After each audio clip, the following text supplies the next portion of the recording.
ওরে আল্লাহ রে, এত এত পিঠা! আল্লাহ গো, এত পিঠা কেমনে খাইবো? গাইস, এত পিঠা কেউ কারো বাসায় বানায় দেয় আমি কখনোই দেখি নাই। পিঠা বানানো যেই কষ্ট, মানে যারা এই পিঠা বানায় তারাই বুঝে। এত এত পিঠা আমাদের বাসায় আসছে ছোট বউর বাসা থেকে। আমিও কিন্তু অনেক লাকি, মানে আমি মামির বাসায় গেছি, পরে ছোট বউর বাসা থেকে এত এত পিঠা আসছে আর আমিও খেতে পেরেছি। মাশাআল্লাহ, ছোট বউর মা মানে আন্টি এত বড় বড় হাঁড়িতে এতগুলো করে পিঠা বানাইছে, অনেক কষ্ট করছে উনি। আমি হইলে বা আমাদের পরিবারে হইলে আমি কখনো এগুলো বানাইতে পারতাম না, অনেক কষ্ট লাগে আমার কাছে, দেখেই তো আমার অনেক কষ্ট লাগতেছে। আর এই যে দেখেন, এটা হচ্ছে ছোট বউর ছোট ভাই, আর 2 হাঁড়ি ভর্তি করে শুধু পিঠাই নিয়ে আসছে। আসসালামু গাইস, কেমন আছো তোমরা সবাই? আলহামদুলিল্লাহ আমি ভালো আছি। বিয়ে করলে নতুন বউর বাসা থেকে কত কিছু পাঠায়, তাই না? আসলে বিয়ে একটা ঝামেলা, যখনই বিয়ে করবেন তখনই শ্বশুর বাড়িতে হাজার হাজার জিনিস পাঠাইতে হবে। এদিকে মেহমানকে দেখে আমাদের বড় বউ নাস্তা বানানো শুরু করে দিয়েছে, আর এটা হচ্ছে পাস্তা রান্না করবে সে। বড় বউ বলতেছিল পাস্তা নাকি গরুর গোশত বা মুরগির গোশত দিয়ে রান্না করলে সবচেয়ে বেশি মজা হয়, তো আজকে এগুলো নাই বা সসও নাই, তো আর হচ্ছে দুধ চুলা দিয়ে দিয়েছে যাতে সেমাই রান্না করবে। পেঁয়াজ কাঁচামরিচ পাস্তা রান্না করার জন্য কেটে নেওয়া হয়েছিল। আর আমাদের মামির বাসার পাশেই কিন্তু ঝিলপাড়, তোমরা যারা তারা ঝিলপাড়ে থাকো অবশ্যই কমেন্টস করে জানাও।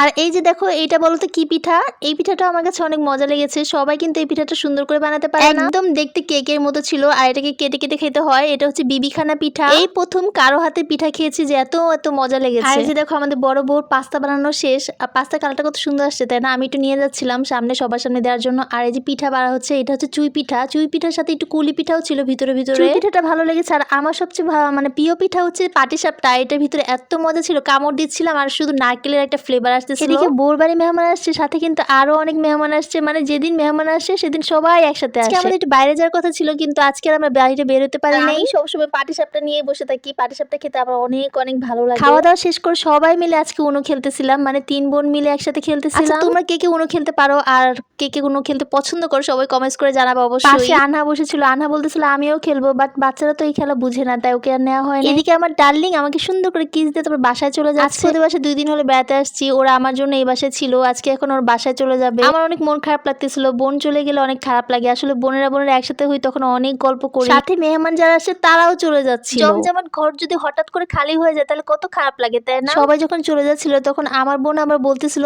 অন্তরা যেন আমার সাথে থাকে, কারণ আমি একদম একা বোর হয়ে যাবো। আমার বড় মামির বাসায় যাওয়ার পরে বড় মামি আমাকে অনেক অনেক আদর করেছে, আসলে মানুষের ভালোবাসাগুলোই মনে থাকে, তাই না? আমার বোনটা তো আমার জন্য অনেক অনেক করে, গেলে অনেক খুশি হয়, আর বোনের মেয়েটা তো অনেক ভালোবাসে আমাকে। দেখো, চুই পিঠার সাথে একটা কুলি পিঠা ছিল, আর কুলি পিঠার মধ্যে একদম নারকেলে ভরা ছিল। মানুষ যেখানে ভালোবাসা পায় সেখানে যায়, তাই না? অনেক অনেক বছর পরে মামির বাসায় গেছি, 2টা বউ নতুন আসার পরে মামির বাসায় একদমই যাওয়া হয়। আত্মীয় স্বজন পাশে থাকলে কাছে থাকলে কত আনন্দ হয়, ভালো লাগে। আল্লাহ তাআলা যেন আমার মামিকে অনেক অনেক হায়াত দান করে, আমাদের পাশে থাকার তৌফিক দান করে। আর আমার মামাতো বোনের মনের কথা কি বলবো, সে অনেক ভালো, আর আমাকে গেলে অনেক ভালোবাসে। অলমোস্ট টাইমে কিন্তু মামাতো বোনরা ফুপাতো বোনদেরকে এত ভালো চোখে দেখে না বা বেশি একটা পছন্দ করে না, কিন্তু আমার এই মামাতো বোনটা আমাকে অনেক আদর করে। Thanks for watching, tata.